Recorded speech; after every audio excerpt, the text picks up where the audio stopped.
Hey guys, in this video we're going to take a look at how you can change the font style to default SamsungOne or Gothic bold on the Samsung Galaxy S22 series. First, tap on the home button to go back to the home screen, and from the home screen swipe down at the top and tap on the settings button.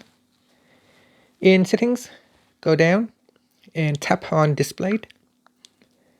In here, go down and tap on font size and style. Next, tap on font style, and from the list you could choose default, SamsungOne or Gothic bold, so select one of the options, and you can see that as soon as you have selected the option, the font in the system will change immediately. And that's it.